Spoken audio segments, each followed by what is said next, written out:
C'est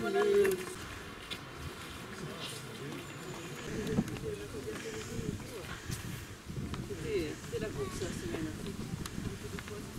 Voilà. Chaque année, depuis maintenant une douzaine d'années, Franck le préciserait.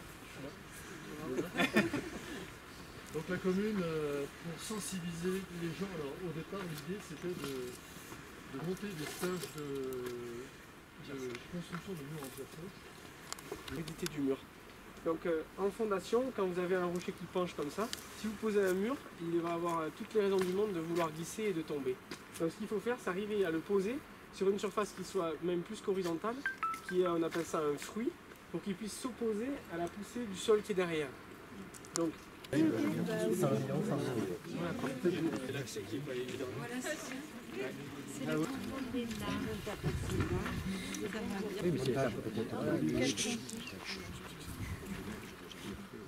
donc rapidement, parce qu'on a plein d'autres choses à vous montrer et à vous dire. Donc effectivement, on est sur un site majeur de l'histoire du Gévaudan, un site qui nous renvoie au Moyen-Âge et qui nous renvoie à la puissante baronnie du Tournelle. Donc juste rapidement, quelques éléments de contexte pour comprendre l'importance en fait de ce site. Il faut imaginer le Moyen-Âge donc divisé en trois grands domaines. Le domaine direct du roi, possessionné autour de Grèze, la Canourse.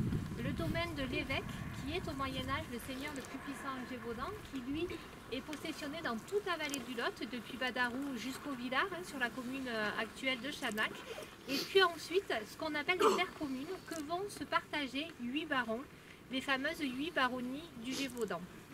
Donc parmi ces 8 baronnies figure, on peut dire en haut de la liste, la baronnie du Tournelle, puisque c'est une des plus puissantes, comme je le disais tout à l'heure. C'est une baronnie qui est extrêmement bien documentée, qui est citée dans les textes depuis le XIe siècle et qui donc nous permet vraiment d'aborder l'histoire du Gévaudan au Moyen-Âge de manière assez précise et assez complète. Rendu à l'extérieur, ça on... Grâce au soutien des politiques locaux, donc entre autres là c'est Maître Cop.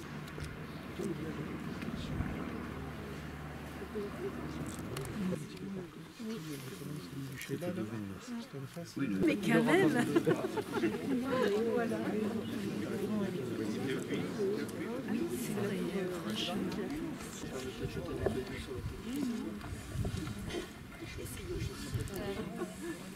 Donc si vous jetez un petit coup d'œil derrière vous, là vous avez un bâtiment où vous voyez un reste d'opus silicatum, donc d'arête de poisson.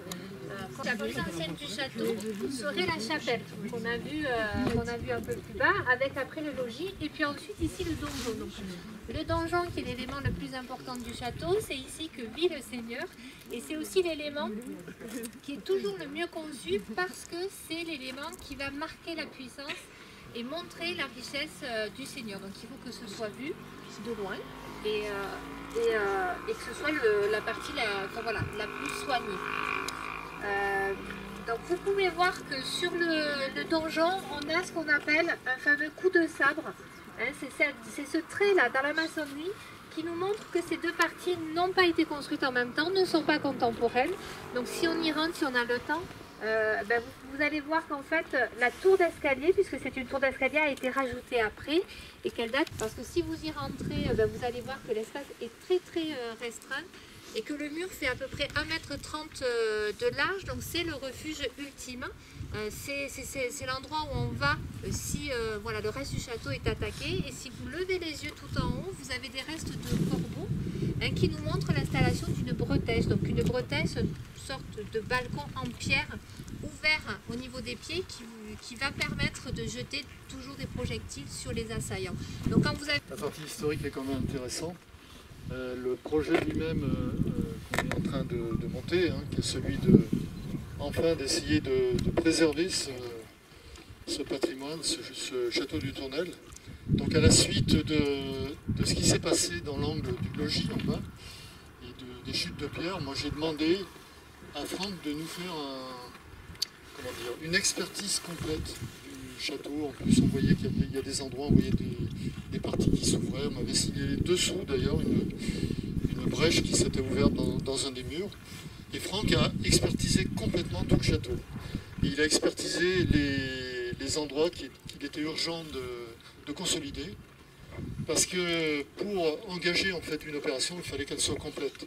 On ne peut pas sans arrêt aller voir les financeurs, les partenaires toutes les années en leur disant je veux un peu plus d'argent parce que j'ai un bout de machin, etc. Là, il fallait vraiment faire une opération un petit peu plus ambitieuse. Et Franck a donc expertisé complètement ce château. Il en a estimé le coût. On est autour de 500 000 € de travaux ici. En parallèle, il y a une démarche. Alors, je vais leur laisser la parole à Philippe et Franck pour expliquer quelle est la démarche engagée. C'est effectivement de faire entrer le tournel dans le 3e millénaire du point de vue technologique. On va faire en sorte d'avoir une radiographie de l'état des lieux pierre par pierre grâce à une technologie qui est en train de se développer dans le secteur de l'archéologie et du bâtiment qui est le laser 3D. Donc en fait on va scanner la totalité du château grâce au positionnement à différentes stations d'un appareil qui scanne en 3 dimensions